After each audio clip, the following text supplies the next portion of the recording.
Llegamos al viernes 10 de junio del año 2022. ¿Cómo están? Es un gran gusto saludarles. Como siempre, Medardo Alfaro, desde nuestros estudios de TVO Canal 23, aquí en San Salvador. Están apareciendo allí, o van a aparecer allí en cualquier momento, las distintas plataformas donde nos ven muchísimos salvadoreños, sobre todo nuestra diáspora, que disfrutamos muchísimo saludarlo a través de las redes sociales. TVO Canal 23, Televisión Oriental, usted lo puede ver si es nuevo en nuestra audiencia, porque cada día crecemos más. Nos puede ver en TVO Salgado, Canal 23 en Facebook, en Twitter, @Will Salgado, que está allí también en nuestra página web aparecemos, y obviamente también en TVO Canal 23 en nuestro canal de YouTube. También estamos en Televisión Nacional en señal abierta para la zona oriental a través del Canal 23. Cubrimos los 4 departamentos: San Miguel, Usulután, Morazán y La Unión, cubiertos a través de señal abierta por Canal 23. Y todo el país lo cubrimos en Tigo, Canal 23, y en Claro, Canal 24. Y en Claro Satelital en Canal 93. Está allí también que nos puede ver en Claro Satelital, de modo que tenemos una amplia variedad de plataformas para que usted pueda ver los contenidos de esta estación televisora, y le agradecemos muchísimo. También agradezco a aquellos que día con día me siguen en mis redes sociales. En Twitter yo aparezco como @Medardo Alfaro y en Facebook Medardo Antonio Alfaro. Hoy vamos a tener un programa de verdad muy especial. En unos minutos viene el doctor Oscar Martínez Peñate. Él es doctor en ciencias políticas y desde la academia nos analiza los fenómenos que están ocurriendo en el país a partir de su formación en ciencias sociales, a partir también de una maestría en ciencias políticas, además que es escritor. Eso le da un compendio de conocimiento para esbozar los temas que le planteamos, sobre todo lo que está ocurriendo en el país, que son muy, muy importantes. De modo que quédese con nosotros en este viernes 10 de junio del año 2022. Póngase cómodo porque tenemos un programa muy interesante. Vea, por ejemplo, usted ha visto cómo en las últimas semanas hay una pleyada de buenas noticias. Se entregan computadoras a los niños y tablet a los menores, a aquellos que están yendo a la primaria. Se están entregando paquetes agrícolas a los agricultores. Los pasos a desnivel siguen en su construcción. Los proyectos grandes van avanzando ya, como el Tren del Pacífico y el aeropuerto en la zona oriental. Es decir, todo eso está ocurriendo mientras la economía del mundo está en inflación. Y eso evidentemente nos hace un poco difícil aquí en El Salvador, pero las medidas tomadas por el gobierno, por el presidente Nayib Bukele, hacemos que no sintamos tanto, ¿verdad?, como lo están sintiendo otros países de Centroamérica y el mundo. Pero de todas estas cosas que se están haciendo, no le mencioné que quizás el más importante, lo que se está haciendo en términos de seguridad.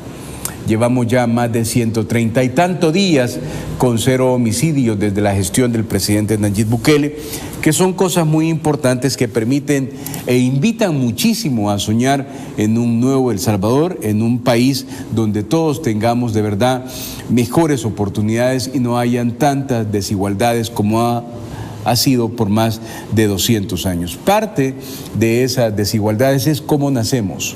Cómo nacemos en dificultades, sobre todo en los establecimientos públicos. Por eso es que el despacho de la primera dama, Gabriela de Bukele, presentó a la Asamblea Legislativa el anteproyecto de ley Crecer Juntos para la Primera Infancia, Niñez y Adolescencia. Siempre vamos a publicar esto que creemos que es importante, con el fin de establecer un marco legal robusto para la atención y protección de este sector. Veamos este material que es por demás interesante. Brindar un mejor desarrollo a la primera infancia, niñez y adolescencia salvadoreña es una de las prioridades del gobierno del presidente Nayib Bukele. a través del despacho de la primera dama de la República, Gabriela de Bukele, impulsa nuevas acciones en beneficio de este sector de la sociedad, como la ley Crecer Juntos, cuyo anteproyecto fue presentado este martes ante la Asamblea Legislativa. La ley Crecer Juntos, en un primer lugar, se cambia el enfoque adultocentrista que tenían estas leyes y hoy nos basamos en las necesidades reales de la niñez y la adolescencia del país. Por eso, en la construcción de este anteproyecto, se tomaron en cuenta los aportes de las niñas, niños y adolescentes a nivel nacional. Por otra parte, las leyes anteriores solo atendían problemáticas, eran unas leyes reactivas. Ahora hacemos especial énfasis en la prevención de violencia. Esta nueva normativa, que sustituye a la actual Ley de Protección de la Niñez y Adolescencia, incluye y define la primera infancia, garantiza los derechos del niño y adolescente a participar activamente de la vida cultural y las artes. Además, establece el derecho a contar con un documento de identidad y un número único de identificación a partir del nacimiento. Reafirmar nuestro compromiso en seguir protegiendo y seguir garantizando los derechos de cada uno de los niños, niñas y adolescentes de nuestro país. Estamos dando un giro de 180 grados importante en cuanto al tema de la atención, no solamente en un tema de reactivo, como mencionaba la licenciada Francesca, sino que estamos dando una mirada a las tres etapas que tenemos que cubrir como Estado, a la etapa de prevenir, a la etapa de tratar de limitar los peligros o las amenazas y a la etapa de la protección. El anteproyecto de ley, el cual será estudiado por la Comisión de la Familia, sucede tras la creación de la Política Nacional de Apoyo al Desarrollo Infantil Temprano Crecer Juntos, con el propósito de lograr que los niños alcancen su máximo potencial de desarrollo. Nosotros, como diputados en esta asamblea, vamos a apoyar con todo lo que sea necesario este proyecto para ya no seguir perdiendo generaciones en este país. Lo que hoy por hoy estamos viviendo es producto de la ineficiencia y de la incapacidad de que los gobiernos anteriores no pudieron hacer. Y ahora, tomando estas decisiones, como este anteproyecto que nos traen en esta oportunidad, estamos seguros de que nuestro país va a cambiar. Dentro del despacho de la primera dama, continúa el compromiso de cambiar a El Salvador, invirtiendo en la primera infancia, garantizando el desarrollo integral de las futuras generaciones y trabajando por devolver la dignidad a nuestra niñez, históricamente olvidada. Muy importante ciertamente esta información que estamos compartiendo, lo que se está haciendo por la niñez. Evidentemente eso nos da, niñez y adolescencia, nos da muchísima esperanza que en el futuro mejoremos todos, ¿no?, como país. Otro tema que llama poderosamente la atención, que es con que comenzábamos este programa de este día, le comentaba, el miércoles creo, porque es el que tengo más reciente, pero no es extraño que se hayan actualizado, se sumó un nuevo día sin homicidios. Puede que hayan más, ¿no? Pero el hecho de que siga siendo una constante de 0 homicidios en este país que estuvo siempre marcado por la violencia, por los asesinatos, de días de 25, de 30, hubo un agosto de casi 55 días y luego días de 50 en ese agosto del 2015, si no mal me equivoco. Eso hace que tengamos muchísimas esperanzas. Por eso es que el presidente Nayib Bukele, cuando fue allá a la Asamblea Legislativa a dar su primer informe o su tercer año de gobierno, ya destacó como mayo el mes con menos homicidios en toda la historia del país. O sea, apenas 17 homicidios ocurrieron en el mes del mayo. Es decir, eso no tiene precedente. Entonces la idea es que junio también vaya por ese mismo rumbo y se puede ir bajando muchísimo mejor. Veamos cómo lo estableció el presidente de la República el mes de mayo con menos homicidio cuando llegó allá a la Asamblea Legislativa. Adelante, producción. Las cifras se toman en cuenta anualizadas, pero si solo contamos mayo, que es lo que mejor podemos estudiar ahora, y no tomamos en cuenta la muerte de pandilleros en ataques que han intentado hacer a nuestras fuerzas de seguridad, El Salvador se habría convertido en mayo en el país más seguro de América Latina.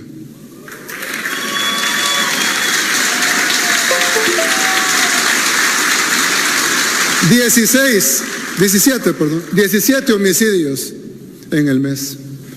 El país con la tasa per cápita de homicidios más baja de América Latina, si no contamos los pandilleros que fallecieron tratando de enfrentar a nuestras fuerzas del orden. Pasar del país más inseguro del mundo al país más seguro de América Latina no es cualquier cosa, y no es porque estamos haciendo las cosas mal. Antes la gente no podía abrir negocios, ni visitar a sus seres queridos, solo porque vivían en la zona de la pandilla contraria. No querían muchos mandar a la escuela a sus hijos, por miedo a que les pasara algo en el camino, o en la misma escuela. Si no tenemos seguridad, ¿de qué servirían las tablets o las computadoras? ¿De qué servirían las mejoras en el sistema de salud que hemos hecho y que continuaremos haciendo si nos van a asesinar en la calle? Si no tenemos seguridad, ¿de qué serviría tener el mejor aeropuerto de Centroamérica?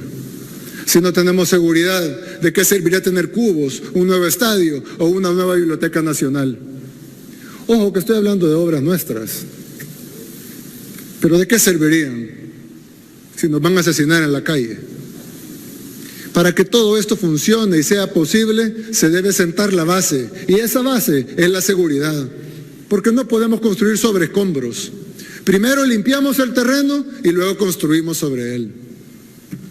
Solo así será posible que todas las transformaciones que estamos haciendo permanezcan en el tiempo y sean sólidas. Estamos transformando nuestro país desde los cimientos, rescatando la primera infancia del abandono, cambiando el sistema educativo para las próximas generaciones, mejorando nuestros hospitales y construyendo obras de infraestructura en todo el territorio nacional. Como les decía hace un año, desde este mismo podio, los cambios no son imposibles, pero tampoco son fáciles. Llegar hasta aquí nos ha costado muchísimo, pero seguimos de pie. ¿Cuántas batallas hemos tenido que luchar antes? Primero, para superar todo tipo de obstáculos puestos por el sistema y ganar la presidencia. Después, para tener la mayoría calificada en esta Asamblea Legislativa y liberarnos con estos mismos votos de este Congreso del viejo sistema. Y esto en medio de otra batalla contra la pandemia más grande que ha tenido el mundo en 100 años. Esto es parte de lo que dijo el presidente de la República el 1 de junio, ¿no? En el marco de su tercer año de gestión presidencial. Por eso es que nosotros creemos que es importante, porque se siguen sumando días con 0 homicidios, pero uno puede tener su opinión. La que mejor cuenta es la de los salvadoreños, la de las mayorías, que usted lo puede encontrar en cualquier parte y uno hace cualquier muestreo, cualquier batería de preguntas, y es que los salvadoreños reconocen y respaldan el trabajo que realiza el gobierno del presidente Nayib Bukele en su lucha contra los criminales. Realmente se ve que es un nuevo comienzo para el país, expresó un ciudadano llamado David Ramírez. Veamos.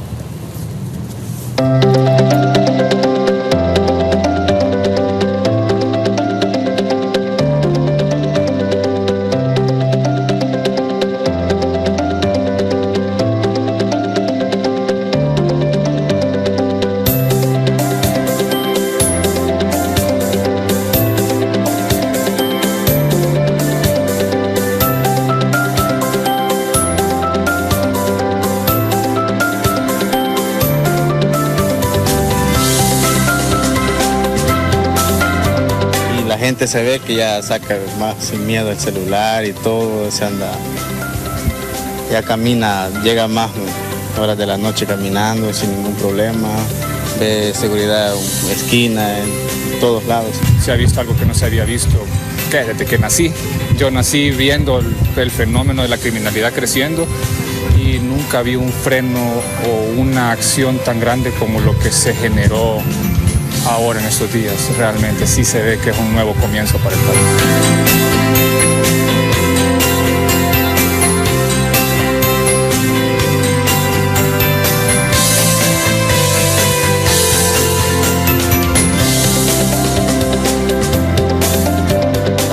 hoy el país se siente un poco, a como estaba, se siente más seguro. Hoy el país se podría decir que con esto pues se ha limpiado bastante todo lo que estábamos viviendo, tanta delincuencia descaradamente se podría decir. Pero gracias a Dios pues tenía que llegar un presidente como él para que pudiera dar orden, porque es lo que faltaba aquí.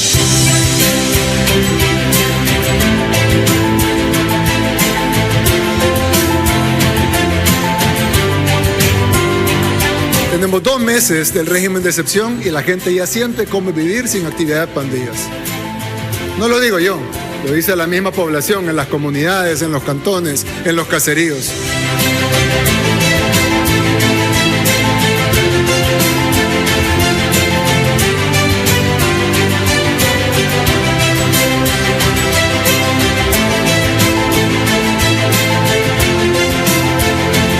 A ver, el tema de la semana, ayer les contaba, en términos positivos, ha sido evidentemente el triunfo de Marcelo Arévalo. Ha estado muy ocupado Marcelo yendo a distintas entrevistas, pero quizás algo que llamó mucho la atención fue la decisión espontánea del presidente de la Asamblea Legislativa, Ernesto Castro, y todos los diputados de la fracción de Nuevas Ideas y las fracciones aliadas que decidieron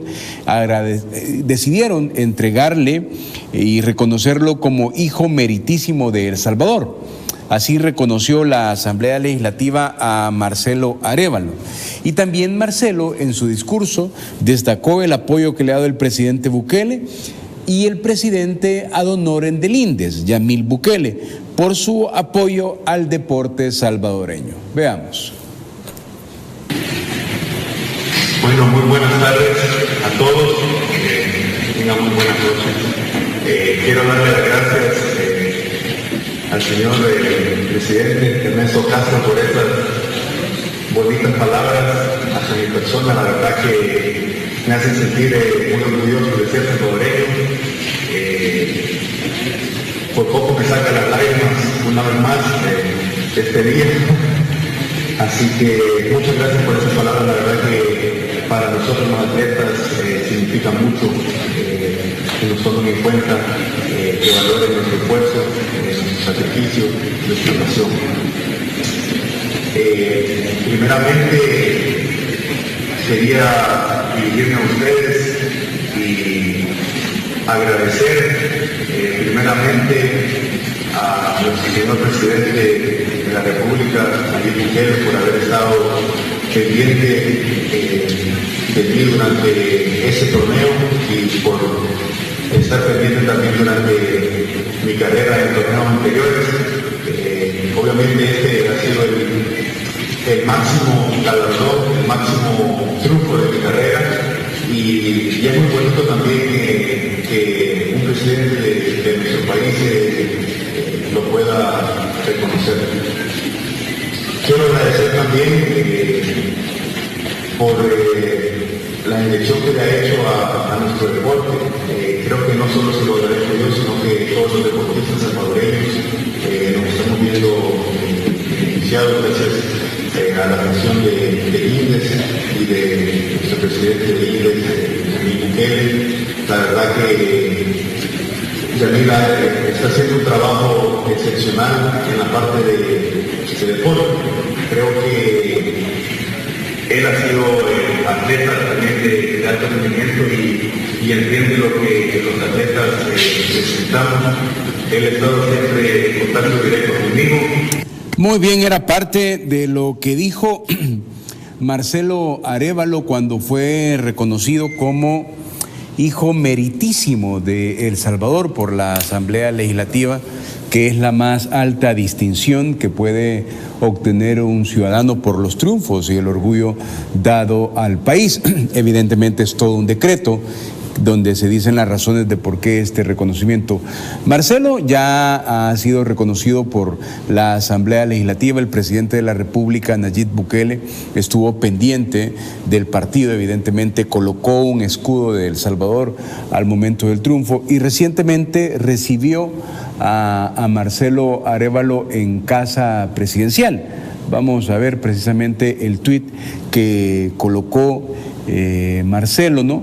Nuevamente gracias, presidente Nayib Bukele, por estar siguiendo mi carrera profesional como tenista de cerca y conocer cada detalle. Sus palabras me motivan a continuar con mi reto de colocar a nuestro país en lo más alto. Sé que cuento con su apoyo. A ver si podemos ver las fotos, producción, ahí está. Bastante alto, Marcelo, ¿no? Y el presidente es alto, pues. Y está ahí con la copa como ganador de el torneo de Roland Garros allá en Francia, y luego están las otras dos fotos donde está la familia de Marcelo, su papá, Rafael Arévalo, hermano mayor de Marcelo, 4 años mayor que él, alcalde de Sonsonate, y don Rafael Arévalo, que es alguien que también uno lo percibe con mucha dedicación a sus hijos, y alguien con mucha conciencia social también, don Rafael Arévalo, que en algún momento fue de esos buenos diputados de la Asamblea Legislativa, y que como eran buenos en aquel tiempo el sistema los expulsaba, buscaba la manera como estropearlos. Pero bueno, el tema de fondo es el reconocimiento, la visita que hizo Marcelo Arévalo a Casa Presidencial y que fue recibido por el presidente de la República. Evidentemente estas imágenes, ¿cómo decir?, le enseñan mucho. Yo creo que es muy importante, ¿no? Se me ocurre preguntarle al doctor Martínez Peñate sobre esto, qué representa para el país, creo. Ahora veamos lo que ocurrió en la última plenaria de la Asamblea Legislativa, es decir, qué es lo más importante que se aprobó. Adelante, producción.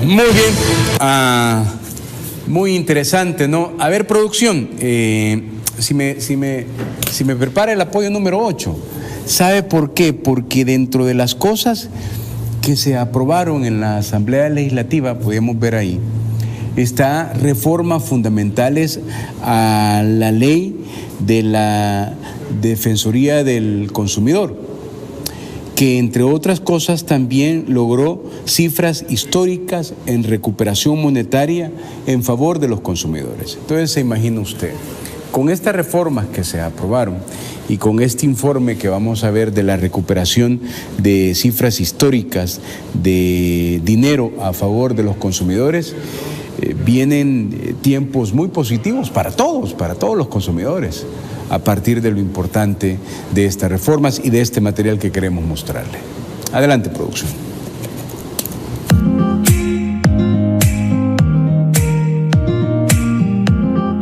Durante los 3 años de gobierno del presidente Nayib Bukele, la Defensoría del Consumidor ha logrado recuperar $57.2 millones, una cifra histórica a favor de 374.402 salvadoreños. Estos 374,000 beneficiados de la accionar de la Defensoría representan un 73.8% de la historia de estos 17 años de nuestra institución, superando con creces los montos de beneficiarios en años anteriores, en gobiernos anteriores, en los cuales los montos o los beneficiarios pues anduvieron alrededor de los 50,000 beneficiarios, y hoy los hemos superado con creces.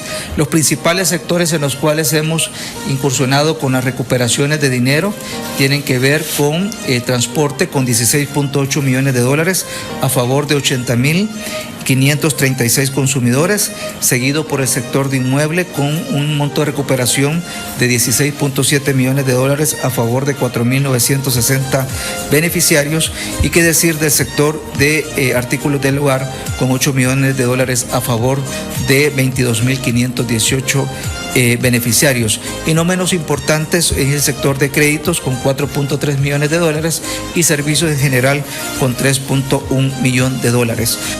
El apoyo del gobierno central ha sido clave para impulsar las medidas y acciones necesarias para mantener los precios de la canasta básica durante el periodo 2020. Según el presidente de dicha institución, el 69.2% de las denuncias recibidas por la Defensoría están relacionadas con cobros, cargos y comisiones indebidas. Durante el 2022 se logró consolidar 63 puntos de atención, destacando la activación de 26 medios virtuales, los cuales lograron difundir, divulgar y transmitir las políticas de la Defensoría del Consumidor. Sin duda alguna, esto representa un 35% de todas las atenciones que hemos brindado en estos 3 años, y se mira la efectividad de programas como Agenda tu Cita, ventanilla de atención virtual, la ventanilla multicanal de atención a través del WhatsApp y redes sociales, qué decir de la conciliación virtual, que es otro mecanismo que ya es muy eficiente. Para evitar la especulación de precios y el acaparamiento de productos, dicha institución realizó 23.005 inspecciones, de las cuales el 85% reportó cumplimiento de las disposiciones a la ley del consumidor. Entre los principales resultados en la siguiente lámina, quiero mencionar, se encuentra el hecho de haber retirado del mercado más de 46.616 productos vencidos, también el poder identificar más de 6.843 productos que no tenían fecha de vencimiento, que es bien importante que el consumidor se le pueda velar la fecha de vencimiento en los productos preempacados para evitar daños a la salud, y qué decir de 3.790 productos con una etiqueta diferente al idioma castellano, lo cual también es importante que los consumidores estén debidamente informados. Muy bien, importante, ¿no?, lo de la Defensoría del Consumidor.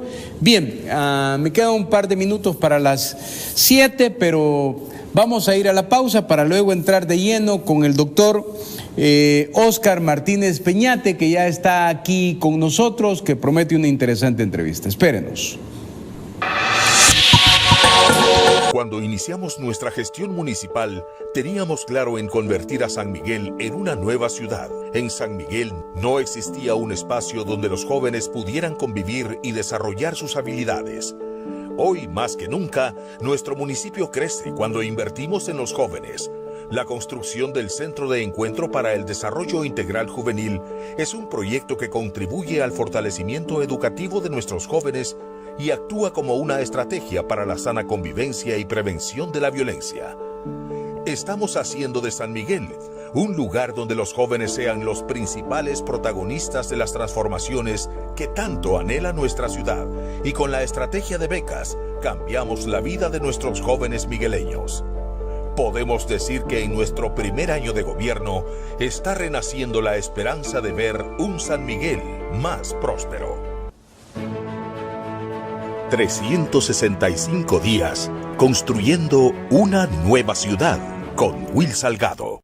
En nuestro primer año de gestión municipal hemos aunado esfuerzos en brindar soluciones para el empoderamiento de las mujeres, porque creemos que su rol es clave en la construcción de una nueva ciudad. Una de nuestras acciones fue la implementación de programas de emprendimiento y empleabilidad para acceder a medios de vida desde la actividad económica, generando condiciones para su desarrollo, además de la creación de talleres formativos y vocacionales que fortalezcan la autonomía y empoderamiento de las mujeres. De igual forma, en nuestro Centro de Desarrollo de la Primera Infancia, garantizamos el cuidado y protección de sus hijas e hijos.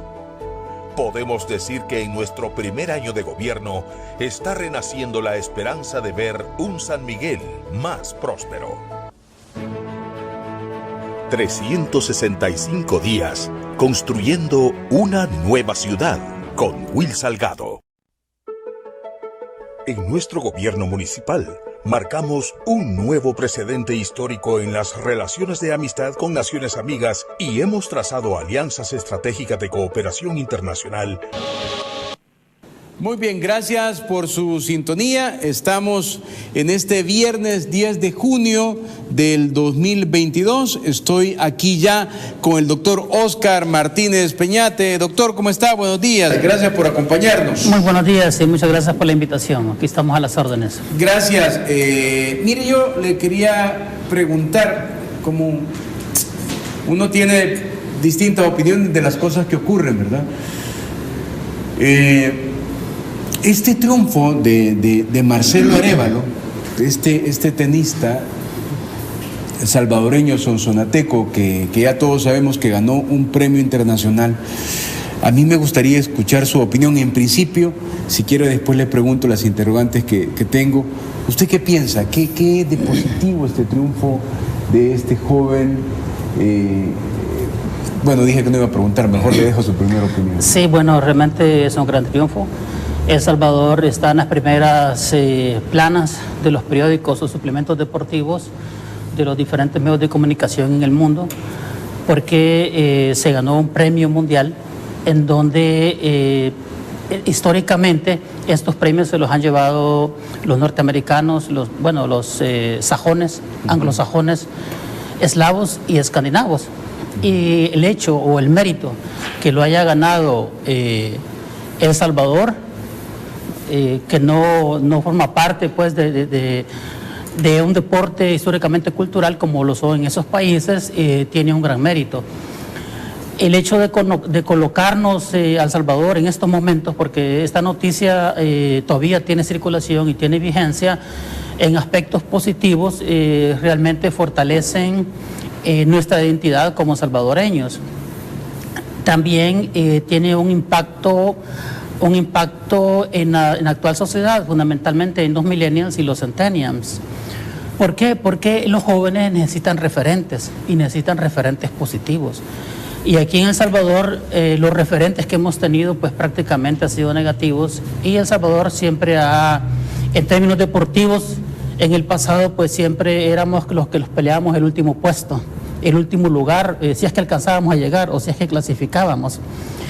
Y ha venido a fortalecer ese ideario de los actuales jóvenes de tener referentes positivos, lo cual le doy muchas felicitaciones a este joven por ese triunfo, pero también es bueno destacar otros triunfos que recientemente se ha obtenido El Salvador a nivel internacional y que han sido noticias a nivel internacional y que lamentablemente pues aquí en El Salvador han pasado pues prácticamente inadvertidos, como por ejemplo el haber obtenido un adolescente la medalla de oro a nivel internacional en matemáticas. Es algo fantástico también. De cobre, el segundo lugar a nivel internacional en matemáticas, es decir, estamos teniendo presencia en el deporte y en el área científica. También tenemos la señora Alfa Karina Rueno. Así es, que escaló el Everest. Hemos estado precisamente en las principales páginas y eso es muy bueno. Y eso hay que celebrarlo. Entonces, esas son noticias que vienen y tienen un efecto positivo en nuestras generaciones, porque como decíamos y afirmamos, aquí hay mucho potencial en las diferentes ramas. Y otra cuestión que es muy importante es que esta nueva Asamblea Legislativa, al haber declarado hijo meritísimo a El Salvador, es muy apropiado, idóneo y aplaudible que se haya hecho. ¿Por qué hago énfasis y uso estos calificativos? Porque la antigua Asamblea Legislativa dio a diestra y siniestra esa distinción a hijo meritísimo, y ese es un estatus que lo alcanza así como Marcelo Arévalo, por ejemplo, ¿verdad? Que resaltan, que nos enorgullece y que pone en alto El Salvador. Y la antigua Asamblea Legislativa lo que daban declaraban hijos meritísimos a varios que presos deberían de estar. ¿Me explico? O sea que ellos vulgarizaron ese nombramiento, ¿verdad? Hijo meritísimo. Y obviamente pues no dudo que se va a mantener, declarar realmente a personas así como Marcelo Arévalo, hijo meritísimo de El Salvador, porque realmente nos representan y nos fortalece como nación. Los declaraban hijo meritísimo, ciudadanos distinguidos, ¿verdad? Y muchos deberían de estar presos, como usted muy bien dice, ¿verdad? Es decir, vulgarizaron la anterior asamblea esas entregas de esos premios. Claro, entonces quiere decir que no tienen ninguna validez. Hay decenas de hijos meritísimos aquí en El Salvador que realmente son hijos espurios de El Salvador, ¿verdad? Que no han beneficiado, sino que han causado daño. Pero como la óptica pues, de la antigua Asamblea Legislativa realmente es sumamente diferente a la nueva Asamblea Legislativa, ¿verdad? Porque esta nueva Asamblea Legislativa pues se nota que está trabajando en función del pueblo salvadoreño, pues y la otra era en contra del pueblo salvadoreño. Y eso lo podemos ver en cuanto a las estadísticas y en cuanto a las encuestas. Nosotros miramos que las encuestas, históricamente la Asamblea Legislativa salía reprobada. Sí. 3, 4 puntos. ¿Por qué? Por la corrupción, porque realmente esos debates de la Asamblea Legislativa eran realmente tóxicos como para perjudicarse la salud mental y estarlos viendo, no era nada constructivo. Entonces ahora tenemos pues otra imagen y vemos que imagínense ustedes el nivel que tenían los diputados, ¿verdad? Y no hace décadas, y eso hace 2, 3 años, ¿verdad? Sí. Es decir, un desprestigio total. Entonces, coloquialmente pues le llamaban de diferentes formas, ¿verdad? De maneras.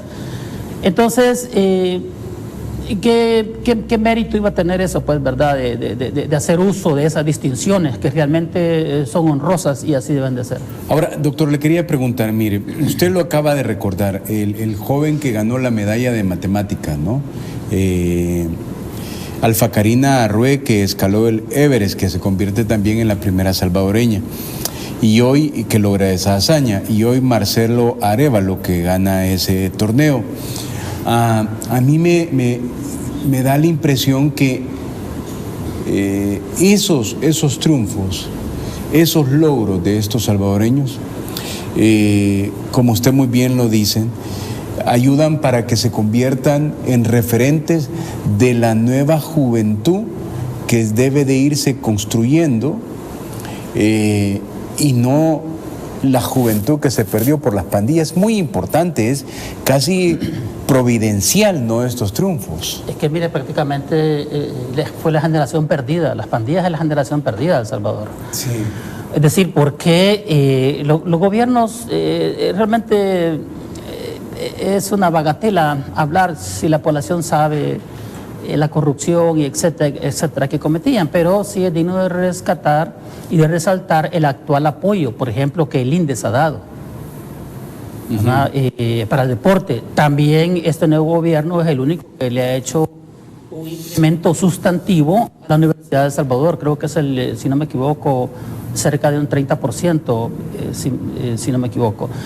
Entonces, esto ha permitido también que se invierta en estos jóvenes talentos, ¿verdad?, de las matemáticas, para que salgan referentes en la química, en la física, en la biología, etcétera. Entonces, lo que quiero decir en síntesis es que ahora realmente hay una preocupación de las diferentes carteras del Estado para promover los talentos desde el punto de vista científico y desde el punto de vista cultural. Eso es bien importante, ¿no? Desde el punto de vista científico y cultural. Ahora, ¿qué más debería de ocurrir? ¿Cómo podemos...? Porque estaba leyendo de Marcelo ayer en el periódico donde decía, quiero hacerle creer a los niños que por medio del tenis pueden cambiar sus vidas, decía él, ¿no? Todos estos referentes van dejando esos vicios de las pandillas, para cerrar este tema. Claro, es que lo que pasa es que el deporte juega un papel muy importante en las juventudes, porque los mantiene ocupados sanamente. Y no solamente desde el punto de vista fisiológico, sino que desde el punto de vista también de formación de valores, de puntualidad, de honradez, de esfuerzo, de sacrificio. Esos son los valores que genera el deporte.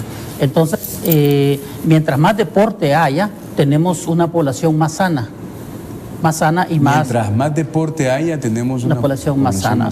Así es, una población más sana porque los deportes tienen sus reglas y las reglas hay que respetarlas, ¿verdad? Entonces, eso se traslada a los diferentes roles sociales que el individuo tenga, que la persona tenga. Como niño puede ser como hijo, como hermano, como primo, como vecino, como compañero de estudios, ¿verdad? Eso se traslada. Entonces va más allá de simple ejercicio de un deporte, sino que se está formando realmente un nuevo ciudadano, ¿verdad? Y cuando decimos se está formando un nuevo ciudadano, es en visión de tener una nueva sociedad, ¿verdad? Con diferentes valores, diferentes comportamientos. Muy bien. Vea, la Cumbre de las Américas dicen que fue un fracaso, ¿no? A mí me gustó algo que encontré por ahí que decía, 4 de los países latinoamericanos responsables del flujo migratorio hacia Estados Unidos, es decir, México, Honduras, El Salvador y Guatemala, no envían a sus jefes de Estado. Alguien escribía una bofetada a la administración Biden. Esto también significa que la crisis migratoria de fronteras abiertas que ha llevado a problemas de seguridad reciente, como el intento de un miembro de una célula del Hezbollah de contrabandear terroristas de ISIS para asesinar al expresidente George W. Bush, seguirán sin abordarse por la mala visión del gobierno de Biden. Es decir, retomé esto, pero me llamaba la atención. 4 países de este lado, ¿no? México, Honduras, El Salvador y Guatemala. O sea, lo que es bien complicado, porque lo que ellos llaman el Triángulo Norte, y se supone que el presidente Biden se comprometió a establecer una política migratoria al inicio de su gestión, y los 3 países protagonistas de esto no asisten. Yo lo veo desde así, es un fracaso, pero su comentario de los pros y los contras, el por qué y no de la llamada Cumbre de Iberoamérica. Mire, la Cumbre de las Américas nace en 1994, cuando recientemente pues había caído simbólicamente el muro de Berlín. Okay. Y se hablaba en aquella época del fin de la historia, ¿verdad? El fin de la historia y de lo monopolar, es decir, que Estados Unidos, ¿verdad? Y el capitalismo es lo que iba a prevalecer, ¿verdad? Como potencia. Y entonces, y así se hizo creer en el mundo. Entonces, en 1994 es cuando va a agarrar fuerza el neoliberalismo. Entonces, invitan, ¿verdad?, que se reúnan en 1994 y asisten prácticamente todos los jefes de gobierno o jefes de estados. Es decir, ¿para qué? Para iniciar la venta a la institución del Estado, para promover la venta a la institución del Estado en perjuicio de las sociedades de América Latina. También tiene una gran ofensiva económica Estados Unidos en aquella época con los tratados de libre comercio en América Latina, que obviamente eran tratados que se miraban en esa época entre negociaciones entre un tiburón y una sardina. Es decir, donde el tiburón, pues, la imagen era los Estados Unidos, ¿verdad? La sardina, pues, eran los países pequeños de América Latina. Entonces, en ese contexto se dio a cabo. Decir, la idea es, bueno, somos el imperio, ¿verdad? Y obedezcan, y obedecían, ¿verdad? En esa época asistió Armando Calderón Sol, y él fue bien obediente, ¿verdad?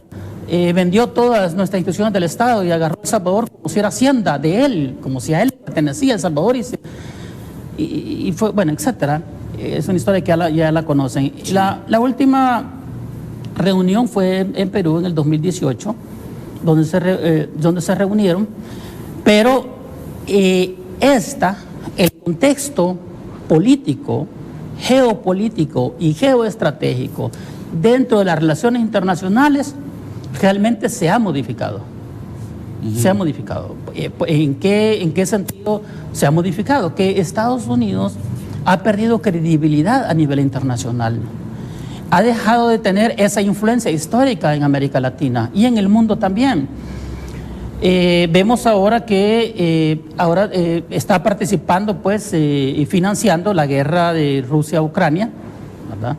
Y donde él tiene un papel muy importante, ¿verdad?, acompañado de la OTAN, de los países de Europa, pero también está provocando problemas en el sudeste asiático, en el caso de Taiwán y China, en Corea del Sur y Corea del Norte. Entonces está en una situación y una gran situación de debilidad del dólar por la inflación mundial que hay, ¿verdad? A causa de la pandemia, a causa de la crisis, a causa de los contenedores que están en el sudeste asiático, etc. Entonces, y dentro de este contexto, América Latina ha tenido, del 2018 al 2022, 4 años, un acercamiento sin precedentes de Rusia, ¿verdad? De Rusia, y sin precedentes de China.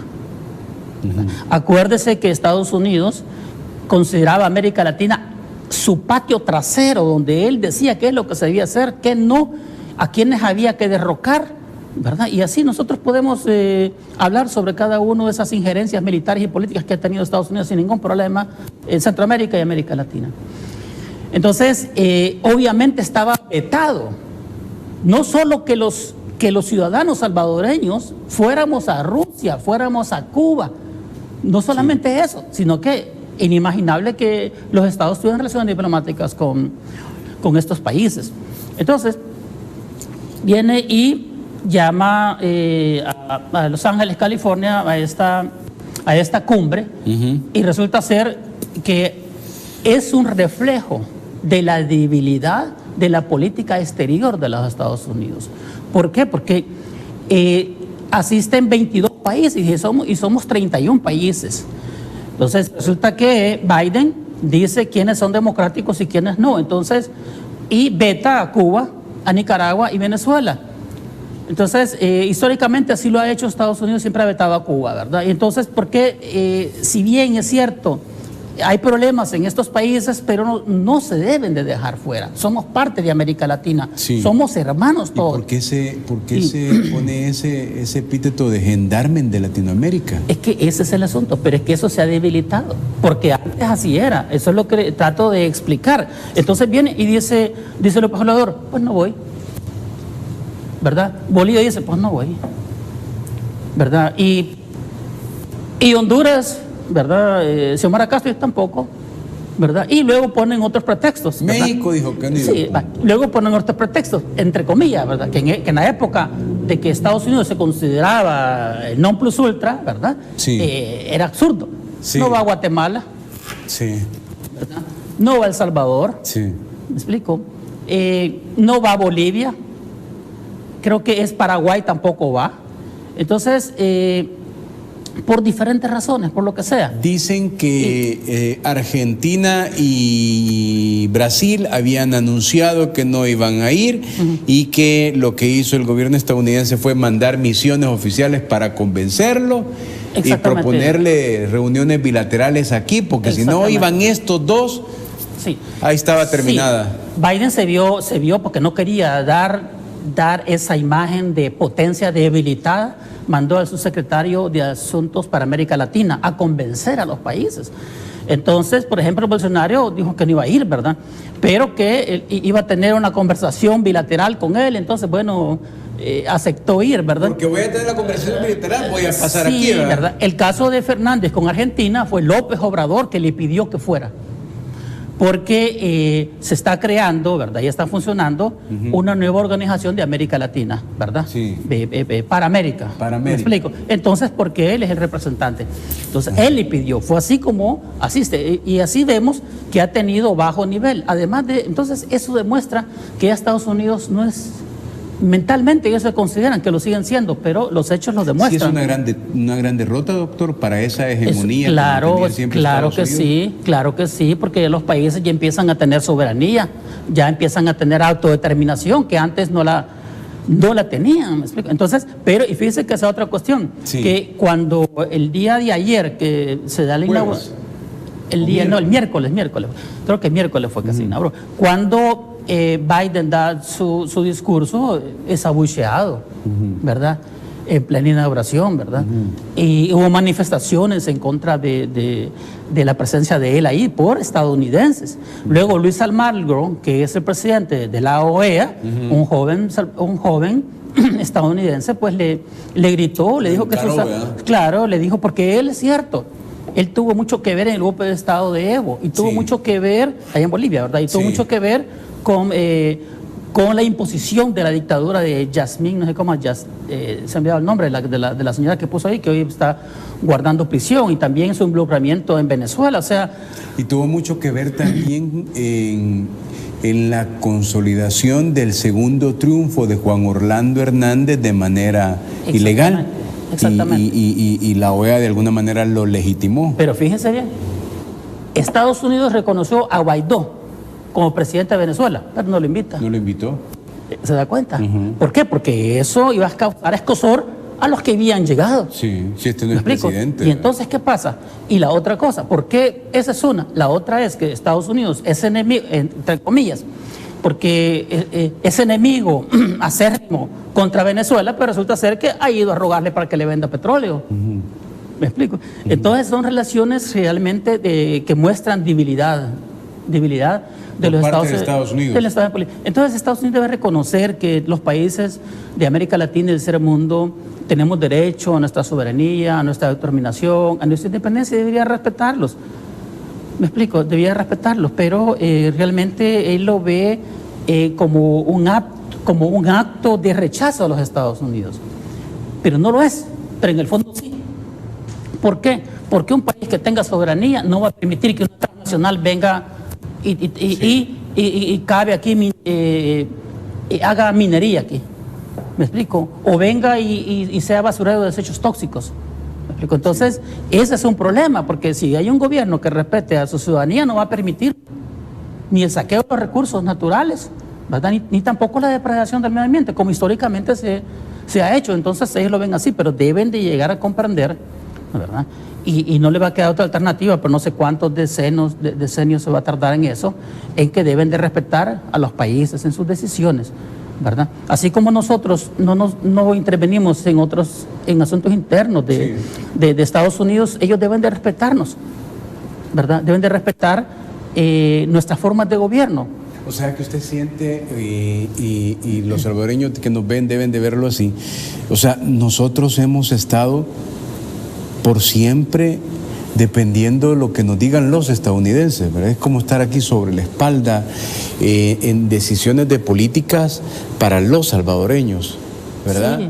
Sí. Con la bandera de la cooperación, te doy cooperación, pero haces esto. Sí, fíjese que en el pasado, en la década de los 50, América Central se llamaba Banana Republics, ¿verdad? Repúblicas bananeras, porque eran insignificantes tanto como un guineo o un banano. Así nos trataban a América Central, y eso, pues, la historia es historia, y estamos viviendo la... Así nos llamaban en 1950. Así es, las Banana Republics, porque así quitaron gobiernos en Guatemala de Jacobo Arbenz, así hicieron expropiaciones en Honduras, la United Free Company, así tuvo intervenciones. Sí, así se instaló. También en Costa Rica se instaló, ¿verdad? Entonces, pero volviendo, entonces ya eso se instaló en toda Latinoamérica. Que tiene costa al Atlántico. Ajá. Vale, la otra cuestión es que uno de los puntos, bueno, hay varios puntos, cambio climático, salud, pero el punto estratégico de Estados Unidos es la migración. Es el punto estratégico de la migración, porque la migración la ven como un tema de seguridad nacional para los Estados Unidos. Entonces, Kamala Harris dijo que ha prometido $1.900 millones al Triángulo Norte, que es donde supuestamente hay más migración, ¿verdad? Pero resulta ser que ningún país llegó. Ningún jefe de Estado llegó. Llegaron pues delegaciones, ¿verdad? Representando, ¿verdad? Ministros exteriores o comisiones, pero no estuvieron, ausentes todo el triángulo norte. Entonces, pero... O sea que de lo que lleva la administración Biden, ese famoso dinero de cooperación, por lo menos a El Salvador, no ha entrado absolutamente nada. Es que, mire, el tema de la cooperación históricamente ha sido para comprar voluntades y para fomentar la corrupción en los países. Solo que ahora la situación aquí en El Salvador es diferente. Ya aquí este gobierno, hasta donde yo tengo conocimiento, y el día que yo conozca, se lo voy a decir aquí en este programa, por favor, ¿verdad? No hay corrupción. No se puede, tenemos un presidente incorruptible. ¿Me explico? Entonces, aquí se chocan contra ese muro. Pero es que esa no es la forma. Es que la cooperación ha sido buena, ha sido excelente, pero no toda. Parte de ella ha sido para corromper. La vez pasada hablamos, ¿se acuerdan? Sí. ¿Verdad? De la cooperación que daba el Fondo, que daba organismos internacionales, el Ministerio de Educación y para las universidades. Y las universidades son ahora lo que son por la misma corrupción que había antes, no era por, etcétera. Entonces, es que eso no se resuelve. Mire, ¿cómo se resuelve el problema de la migración? Dándole 1.900 millones a los países y repartiéndolo. No. Se resuelve apostándole a la democratización de Guatemala, a la democratización de Honduras. Porque si se apuesta a la democratización de Honduras, ¿qué quiere decir? Entre otras cosas, que va a haber cierto crecimiento económico, va a haber cierto desarrollo social, ¿verdad? Que obviamente va a haber creación de empleos, y a haber creación de empleos y estas condiciones, ¿para qué la gente va a emigrar? Pero imagínense, en Honduras teníamos un narcoestado, y Estados Unidos lo sabía, pero no decían absolutamente nada. Le ha agarrado con El Salvador, que es un gobierno decente, ¿verdad? Sí. Pero ¿y por qué la diferencia? Porque este gobierno se va a respetar, porque respeta a la población. Nosotros los salvadoreños lo pusimos para eso, ¿verdad? Entonces, y mientras estaba hablando, nada, ahora está preso en Estados Unidos.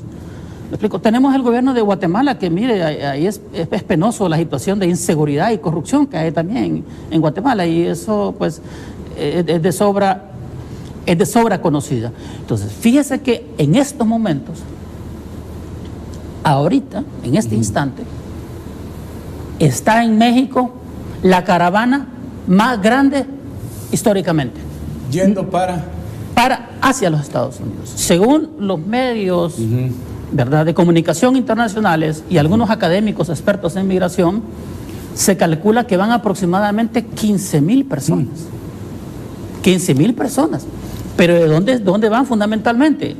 Van unos cuantos de aquí de El Salvador, ¿verdad? Pero la mayoría, la inmensa mayoría, son de Guatemala, son de Nicaragua, pero no solamente eso, van africanos, van de Venezuela, ¿verdad? Y entonces, ahorita acaba de decir un vocero del gobierno de Estados Unidos que no se atrevan a pasar. ¿Qué significa eso? Una verdadera amenaza. Es decir, que ahí va a haber represión contra estos manifestantes, porque imagínense usted 15,000 personas donde van mujeres, niños, ancianos, van. Sí. Me explico, van mujeres embarazadas, etcétera. Entonces, eso va a crear una crisis humanitaria. Pero la migración, ¿reflejo de qué es? Reflejo de los malos gobiernos. Me explico, ¿por qué no hay tanta migración de ticos? Sí. ¿Verdad? ¿Por qué no hay tanta migración de ticos? Sí. Sí, desde ¿verdad? Cualquier punto de vista también ha bajado la migración salvadoreña. No, sensiblemente ha bajado. Es decir, es la más baja, ¿verdad?, a nivel centroamericano. Sí. Y eso no lo quieren reconocer los estadounidenses, que al final les beneficia a ellos, ¿verdad? Claro, ellos no lo reconocen, pero fíjense que si ellos pensaran diferente, y es cierto, técnicamente es un problema de seguridad nacional, esta situación que está dando, pero si realmente ellos quisieran resolverlo, lo resolverían por los medios adecuados, es fortaleciendo realmente la democracia. Es que lo que pasa es que el concepto de democracia de Estados Unidos es muy diferente al concepto sociológico y de ciencias políticas de democracia. El concepto de los Estados Unidos de democracia es ser obediente, ¿verdad? Ser subalterno, ¿verdad? Ser sumiso, ese es el concepto, ¿verdad? Sí. Entonces, pero de este fenómeno que se está dando es precisamente son válvulas de escapes, ¿verdad? Esa población válvulas de escape que va hacia los Estados Unidos. Y fíjense bien, y esto, hablando de la maldición malinche, ¿verdad? Sí. Fíjense que el continente es Abya-Yala, es el nombre indígena, que significa nuestro continente, Abya-Yala, ¿verdad? Que hoy se llama continente, pues, de América. Vinieron los anglosajones de Europa y se apoderaron del territorio nuestro de Norteamérica y también llegaron a Canadá. Entonces, viéndolo así de forma, no sé, sin rayar pues en lo simplista, da la impresión, ¿verdad?, que, y tomando en cuenta esta situación, que es como una reconquista de los territorios, fíjese, de América Latina. Eso es lo que está ocurriendo. ¿Verdad? Así es, porque mire, y fíjese que de hecho, usted va a Los Ángeles, en el aeropuerto, le hablan en español. Va a Miami, y le hablan en español. Va usted a diferentes comercios en Estados Unidos, aunque parezca absurdo o increíble lo que voy a decir para los que no han viajado a los Estados Unidos. Es muy raro no encontrar a un salvadoreño laborando ahí, ¿verdad? O un latino trabajando ahí. Sí. ¿Verdad? Entonces, lo que se debería de hacer es realmente regular esa migración, porque no la van a detener. Y eso va a crear un serio problema. Y tiene que haber una negociación entre Estados Unidos, ¿verdad?, México y lo que le llaman el Triángulo Norte. Ok. Voy a hacer una primera pausa. Estoy conversando con el doctor Óscar Martínez Peñate. Regresamos en un par de minutos. Espérenos. Cuando iniciamos nuestra gestión municipal, teníamos claro en convertir a San Miguel en una nueva ciudad. En San Miguel no existía un espacio donde los jóvenes pudieran convivir y desarrollar sus habilidades. Hoy, más que nunca, nuestro municipio crece cuando invertimos en los jóvenes. La construcción del Centro de Encuentro para el Desarrollo Integral Juvenil es un proyecto que contribuye al fortalecimiento educativo de nuestros jóvenes y actúa como una estrategia para la sana convivencia y prevención de la violencia. Estamos haciendo de San Miguel un lugar donde los jóvenes sean los principales protagonistas de las transformaciones que tanto anhela nuestra ciudad, y con la estrategia de becas cambiamos la vida de nuestros jóvenes migueleños. Podemos decir que en nuestro primer año de gobierno está renaciendo la esperanza de ver un San Miguel más próspero. 365 días construyendo una nueva ciudad con Will Salgado. En nuestro primer año de gestión municipal hemos aunado esfuerzos en brindar soluciones para el empoderamiento de las mujeres, porque creemos que su rol es clave en la construcción de una nueva ciudad. Una de nuestras acciones fue la implementación de programas de emprendimiento y empleabilidad para acceder a medios de vida desde la actividad económica, generando condiciones para su desarrollo, además de la creación de talleres formativos y vocacionales que fortalezcan la autonomía y empoderamiento de las mujeres. De igual forma, en nuestro Centro de Desarrollo de la Primera Infancia, garantizamos el cuidado y protección de sus hijas e hijos. Podemos decir que en nuestro primer año de gobierno está renaciendo la esperanza de ver un San Miguel más próspero. 365 días construyendo una nueva ciudad con Will Salgado. En nuestro gobierno municipal marcamos un nuevo precedente histórico en las relaciones de amistad con naciones amigas y hemos trazado alianzas estratégicas de cooperación internacional. Forjamos cada vez más el camino de las transformaciones que tanto sueña nuestra ciudad. En este primer año de gestión, hemos abierto las puertas a excelentísimos embajadores con quienes abordamos temas claves para construir una agenda de cooperación estratégica y marcamos el camino en ayudas para beneficio de nuestra población migueleña en la búsqueda de crear.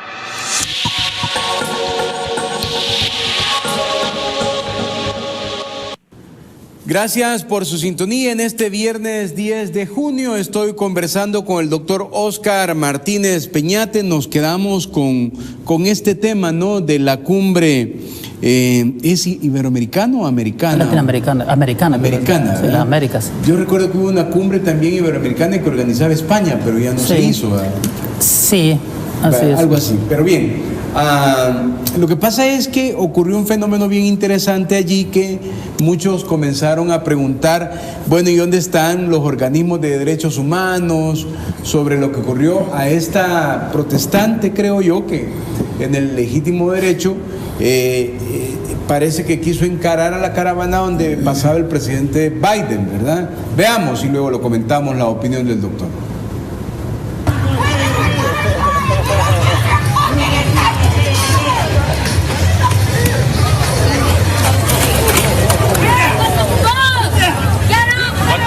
Watch my back. Watch my back. I got you. Go ahead. I got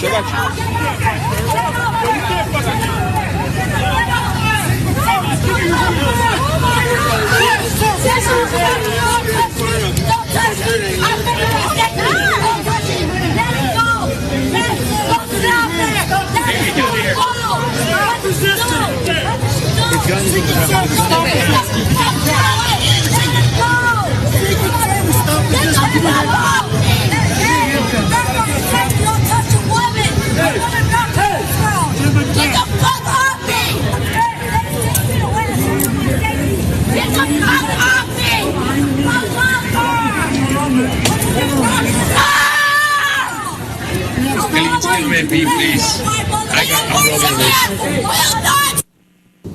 Bueno, a mí me llama, tantas interrogantes, porque se supone que cerca de ahí estaba esta cumbre paralela que se ha instalado, donde hay representantes de los que critican al gobierno instalados allí.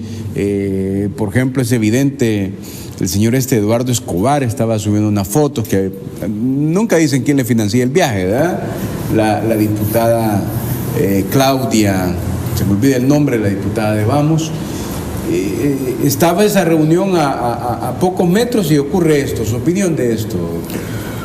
Sí, mire, es un hecho lamentable. Es una de las máximas expresiones de violación a los derechos humanos y sobre todo de la mujer. ¿Cómo es posible que ante una joven indefensa que se manifiesta pacíficamente, la policía la ataca con una brutalidad, con un exceso de fuerza? Es increíble realmente. Ahora, los hechos de los Estados Unidos y el servicio secreto de los Estados Unidos, es decir, para una señorita indefensa. Ahora, mi pregunta es, esta diputada que se encuentra ahí, que está a escasos metros de esa situación realmente que se dio, no he visto las declaraciones de violación a los derechos humanos, de condena, tampoco de Amnistía Internacional, ¿verdad? Que no se ha manifestado. Yo he estado viendo las redes y no se ha manifestado. Sí. Y esto aquí no sucede en El Salvador, es decir, esos excesos de esa brutalidad policial no se emplea ni siquiera contra los pandilleros, mucho menos con una señorita indefensa. Y esta señora que vino de Amnistía Internacional vino a decirnos aquí que aquí había dictadura. Sí. ¿Verdad? Que aquí se violaban derechos humanos, y la señora dijo todo lo que se le antojó, ¿verdad? Nadie la reprimió y salió del país, campante. Pues deja en evidencia que estos son realmente activistas políticos que están trabajando en contra de la población salvadoreña, porque aquí no estamos viendo la Comisión Interamericana de los Derechos Humanos que se ha manifestado al respecto, sí, ¿verdad? Y evidentemente ahí es donde uno hace el parangón y se pone a preguntar, como usted muy bien dice, ¿dónde están, verdad? ¿Dónde está el pronunciamiento? Esto ocurrió recientemente, por eso quería yo la opinión del doctor Óscar Martínez Peñate, que está aquí esta mañana con nosotros. Vea, hay otros temas que quería conversar con usted. Hace poco, estuvimos hablando del resultado de las encuestas.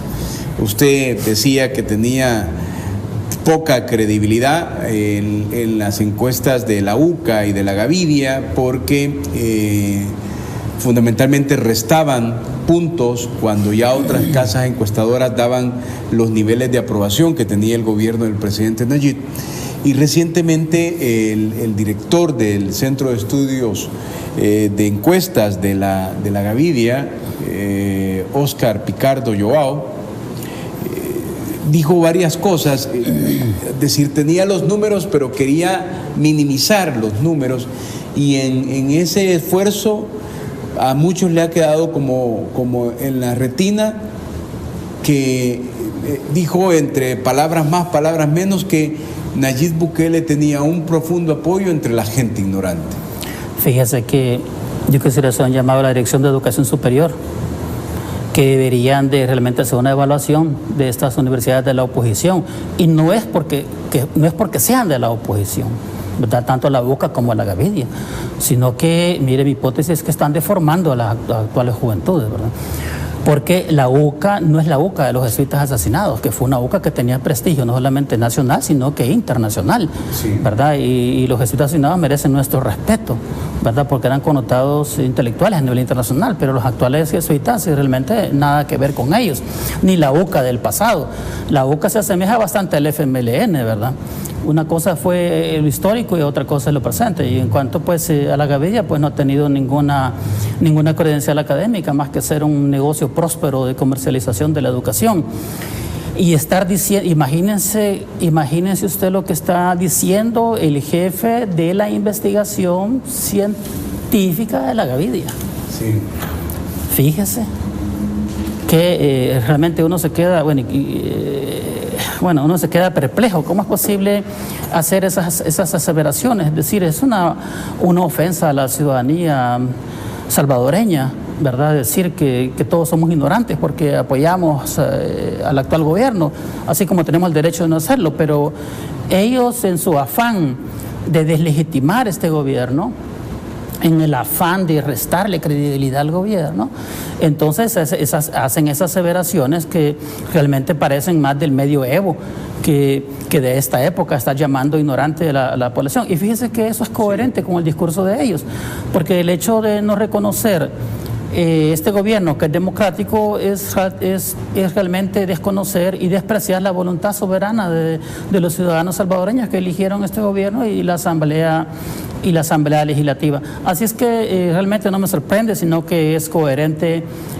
con la posición pues que tienen ellos de formar parte de ese minúsculo grupo que está en contra del pueblo salvadoreño. ¿Usted qué opinión tiene de estos dos principales rotativos en el país, la prensa gráfica y el diario de hoy, que por siempre marcaron no solo la pauta noticiosa en el país, sino a partir de eso muchos beneficios para los grupos fácticos de siempre?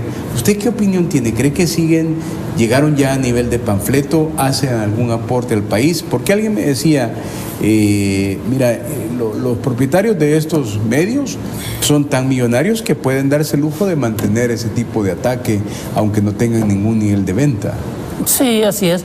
Es correcto, ellos pueden darse el lujo, pero es consecuencia de que estos dos periódicos, ellos fueron instrumentos políticos, ideológicos y de desinformación de los gobiernos de Arena y el FMLN. Y nosotros lo podemos analizar, es decir, podemos hacer estudios de contenido de periódico y llegamos a... De hecho, yo lo he realizado. De hecho, yo lo he realizado. Es decir, las mentiras que estos periódicos difundían, ¿verdad? En aquella época, ¿verdad? Hasta hace como unos 8 años, teníamos una dictadura mediática aquí en El Salvador, porque ellos influían en la opinión pública, ¿verdad? A través de sus pautas, tanto el diario de hoy como la prensa gráfica, pero eso se terminó, se rompió. Acuérdense que era tan fuerte esa dictadura mediática que fue considerada el cuarto poder del Estado.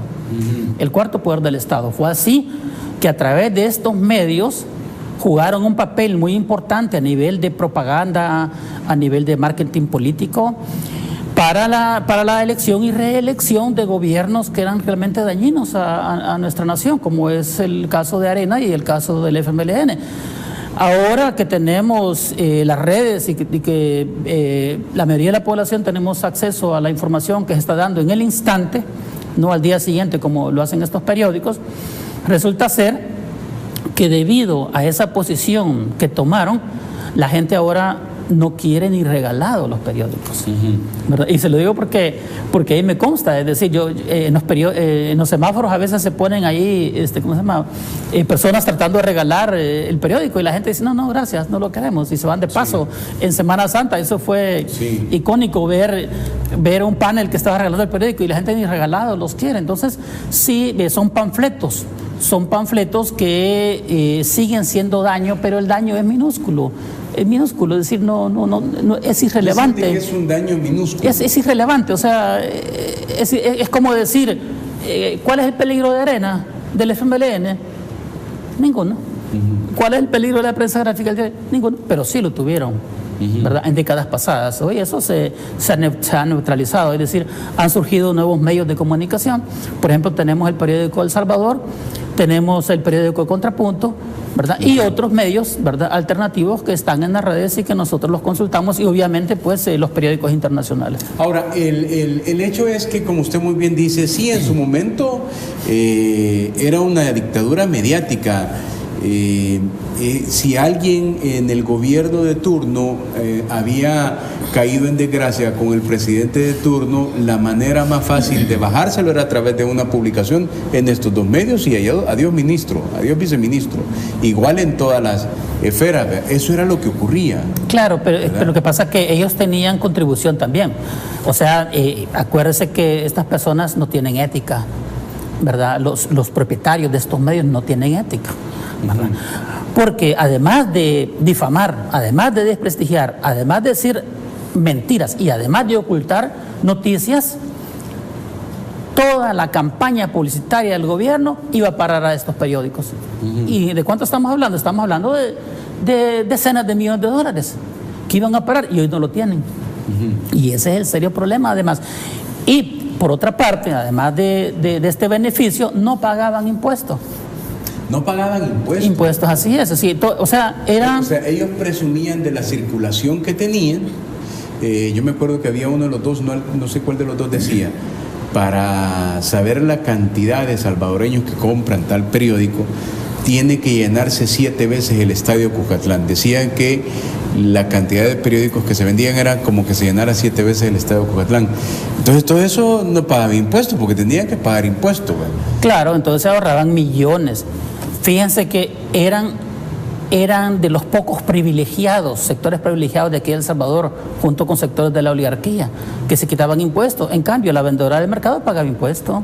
El señor que vende sorbetes de carretón, o sea, todo el mundo pagamos impuestos aquí en El Salvador. Es decir, pero ellos simplemente eran ciudadanos de primera categoría. Bajo esa lectura, doctor, una opinión final sobre esto. Creo, si me regala la portada, creo que esta fue la portada de ayer de la prensa gráfica. Aumenta el precio de las tortillas. En abril el maíz costará 25.80 según el último dato oficial del MAT en plaza, ya llegó a los 30. Tortillerías resienten alza de costos y se plantean dar menos unidades por cada dólar como paliativo. Dice que las tortillerías pero todo el mundo sabe que hay recesión. Y que El Salvador es de los países que menos ha sentido la recesión. Ese tipo de madera ya son irrelevantes. Son irrelevantes, o sea que eso no causa mayor impacto como antiguamente. ¿Quién? Antiguamente claro, sí era. Antiguamente, porque eso es lo que está diciendo, tenemos un mal gobierno, ¿verdad? Pero realmente tenemos el Estado en condiciones lamentables y miserables que lo dejaron los gobiernos que ellos defendieron, lo saquearon, destruyeron el sector agropecuario, literalmente lo destruyeron. ¿En beneficio de qué? De las importaciones que hacían las agencias que eran dueños, los propietarios de la oligarquía, de venta de granos transgénicos. Pero ahora estamos viendo que sí realmente se está invirtiendo en el sector agrícola. Estamos viendo que, que el año pasado se dieron para 400,000 personas, van a haber para 600,000 personas. O sea que vamos a tener un aumento, pero lo cierto en el fondo es que realmente hay y va a haber una carestía, eso nadie lo puede negar. ¿Por qué? Porque por los insumos, es decir, pero el gobierno está tratando de, según lo que yo he visto en los medios de comunicación, ¿verdad? En los diferentes medios de comunicación realmente creíbles, que se les está dando semilla, se les está dando abono, se les está dando un químico para tratamiento de semilla, donde las personas expresan que esta vez va a haber una mejor producción y esperamos que así sea, porque acuérdense que nosotros también estamos a expensas de desastres naturales en nuestro país, de plagas, etcétera. Pero, esa es la realidad, pero el mensaje de la prensa gráfica es decir, tenemos un mal gobierno, pero mire, de fondo tenemos una inflación internacional, tenemos crisis internacional. Y la gente sabe eso, ¿verdad? Exactamente, entonces no tiene mayor impacto. Mire, de la semana pasada que conversamos, una parte amplia de nuestra conversación fue sobre analizar el tema de seguridad, lo recuerda. Y nos llamó mucho la atención, por ejemplo, que el presidente recordó que hubieron solo 17 homicidios en mayo. Hoy estamos a 10 de junio. Recuerdo que 1, 2 y 3 ocurrieron 0 homicidios. 4 y 5 hubo un par de homicidios, hubo un día que hubo 3 homicidios y que al siguiente día ya el aparato de seguridad había capturado a los responsables de esos homicidios, y decía el ministro de Seguridad que ese es el deber ser del Gabinete de Seguridad, intervenir inmediatamente mismo. El miércoles volvió a haber 0 homicidios. O sea, lo que le quiero decir es que de hace 8 días que conversamos, la constante sigue siendo 0 homicidios, ¿no? Es decir, queda totalmente claro que el régimen de sección es absolutamente beneficioso. Estaba diciendo el ministro de Seguridad que podría estar todo el tiempo que se necesite por lo que estamos viviendo, doctor. Sí, mire, realmente es algo increíble, ¿verdad? Esta es parte del modelo Bukele que hablamos la vez pasada. Sí. Que se está tomando de referencia en diferentes aspectos, ¿verdad? Y en este es la seguridad. Ya hemos visto varios países, por ejemplo, hemos visto políticos de República Dominicana, hemos visto ciudadanos de organizaciones del movimiento social de Ecuador, de Uruguay, ¿verdad? De Perú y de Colombia, ¿verdad? Que ellos expresan que hay que tomarlo en consideración, que es exitoso y que funciona, ¿verdad? Entonces, eso, fíjese que lo importante es los hechos, porque los hechos hablan. Por ejemplo, cuando viene aquí la señora Amnistía Internacional y dice hay zozobra en las comunidades, sí. a saber en cuáles comunidades hay zozobra. Es decir, cuando las comunidades hoy están tranquilas, sí. Me explico, es cuando más seguridad han tenido desde hace 40 años, sí. y viene a decir esa situación. Lo importante de todo esto, sí, es bueno saber y conocer qué días no hubo homicidios, es importante. Pero lo más simbólico o el impacto más grande es que los ciudadanos lo vivan. Yo vi una entrevista que le hicieron a una persona en el Parque Cuscatlán, donde el Parque Cuscatlán usted puede estar ahí a las 10, 11, 12 de la noche.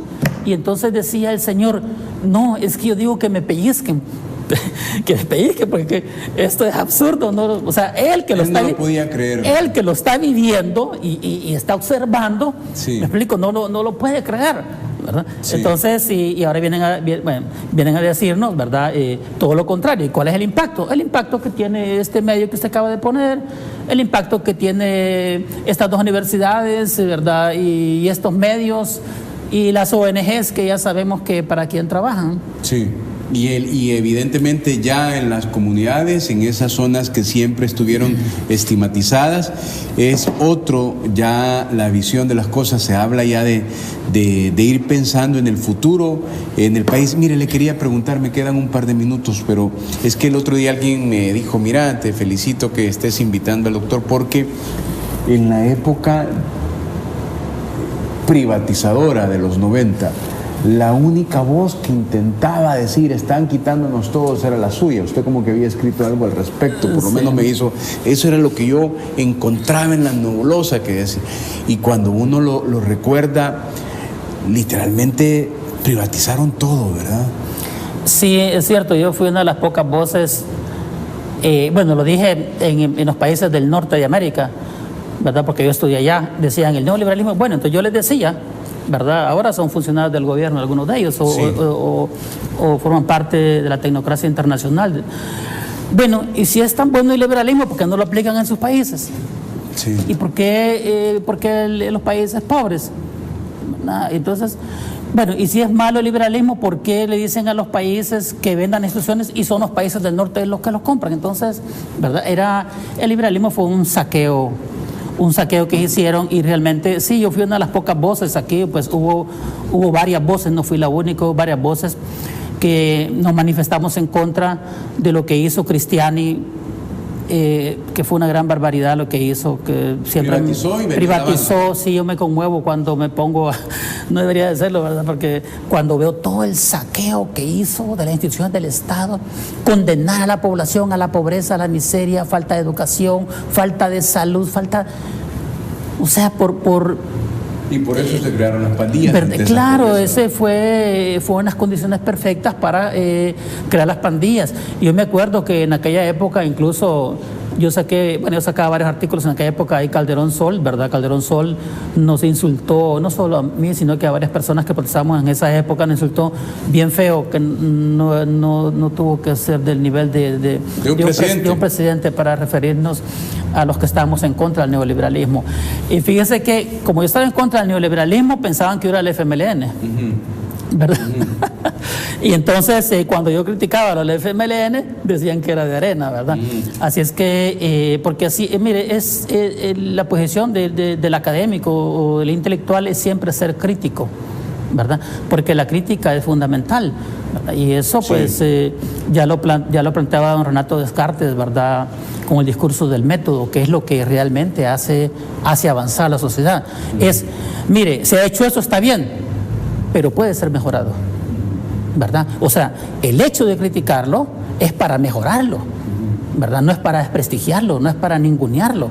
Entonces la crítica debe ser constante. Debe ser una crítica constructiva, en base a elementos. Claro. Porque si yo escucho una crítica de referentes que no tengan ni el porte moral ni honrado, o sea, tampoco. Sí, es que me estoy refiriendo a una crítica académica, ¿verdad? Que cumple con los valores de honestidad, de moralidad y de ética. Sí. No me estoy refiriendo. Ese hasta el que esté en el ejercicio la recibe muy bien porque me está ayudando a mí. Exactamente. Pero hay una crítica malintencionada, como por ejemplo esa de la Gavilla, que dice que los ignorantes no, eso es una ofensa a nuestra ciudadanía, no puede ser eso. Pero como esta es democracia, ¿verdad? Que cada quien se puede expresar y somos los ciudadanos los que tomamos esas palabras de dónde vienen. Así como, por ejemplo, se recuerda usted hace 3 años, los diputados de la Asamblea Legislativa se hagan el lujo de estar en la mayoría de los medios de comunicación, no sé si usted aquí los tuvo, ¿no? Sí. Donde venían a hablar en contra pero ellos se exhibían, pero mentalmente pensaban que estaban convenciendo al que estaba allá en su casa o estaba en su oficina viendo el programa. No, ellos se exhibían ¿qué? La corrupción, exhibían la incompetencia. Y eso fue lo que los ha llevado a convertirse en la mínima expresión. Y fíjese que en su fanatismo o en su misma corrupción no logran descodificar cuál es el mensaje, porque siguen igual. Entonces, la hipótesis es que ellos van a desaparecer. Van a desaparecer, ¿verdad? Así es, en las próximas elecciones. En las próximas elecciones. Si al caso 1 o 2. Es probable. Pero eso es hacer nada.